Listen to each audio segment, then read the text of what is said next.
તમારે શું જોતું? જે જોતું હોય આ જગતમાંથી બધું જ પ્રાપ્ત થાય, કોઈ વસ્તુ અઘરી નથી. આપણે એડ્રેસ ખોટા પકડાઈ ગયા છે. આપણે જોતું છે શું, પણ એડ્રેસ ખોટું. કોઈકે એવું કહી દીધું કે પૈસા હોય ને તો એ સુખી હોય. મારે અરે હાલો 10 દાડા. મોટા મોટા મહેલોમાં જે લોકો રડે છે ને એના કરતા ઝૂંપડાઓ હસતા હોય છે યાર. Yeah, so when Maharaj was talking today, the story I kind of that hit personally to me was a story when he talked about how this man had so many motels, but his son was just out there doing alcohol and not being that serious.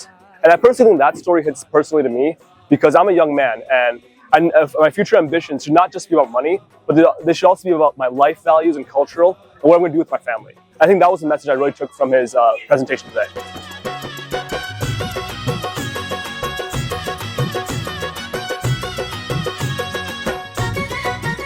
આજે આ સત્સંગનો લાભ મેં પહેલી વાર લીધો. પહેલા ક્યારેય આવો મોકો મળ્યો નથી અને સ્પેશિયલી અહીંયા યુએસમાં.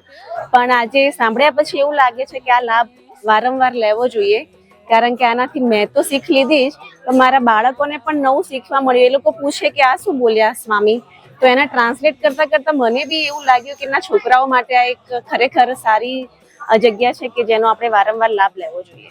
ગયા વર્ષે આ જ દિવસે મારા ઘરે પરમ પૂજ્ય હરિપ્રકાશ સ્વામી તથા ભક્તો તથા બીજા સ્વામીઓ આવેલા. અમે બહુ જ ખુશ થયેલી અને આજે બી એટલી જ ખુશ છું.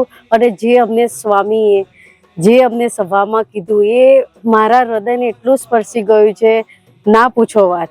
અને આવો ને આવો પ્રસંગ મારા લાઈફમાં આવતો રહે એટલી બધી દાદાને પ્રાર્થના છે. અને દાદા મને તો બસ રાતે ઊંઘતા ઉઠતા બધે જ દાદા દાદા દાદા જ દેખાય. દાદા વગર હું ડગલું નથી કરતી.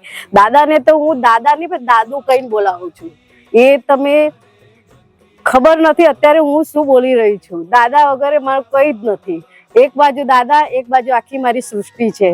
બસ મને તો દાદા જ દાદા દાદા દેખાય છે. એમને જ મને મારી લાઈફમાં જે રસ્તો બતાવ્યો છે, શ્રદ્ધા છે. અને હું કોઈ પણ દુઃખી હોય છે એને એમ જ કહું છું, દાદાનો સંગ કરો, તમે તરી જશો. દાદા સિવાય કંઈ જ નથી.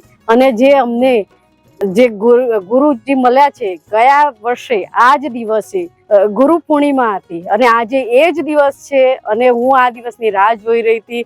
અમારા ઘરે આવ્યા છે, અમે બહુ ખુશ થયા છે. સ્વામીજીની સરસ વાત એ ગમી કે અમને જે સુખી કેવી રીતે રહેવું, કે પૈસા ઇમ્પોર્ટન્ટ નથી, પણ જીવન કેવી રીતે જીવવું અને ભક્તિ કેવી રીતે કરવી એનું આજે સારું જ્ઞાન આપ્યું.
બોલાવો મારા વાલા.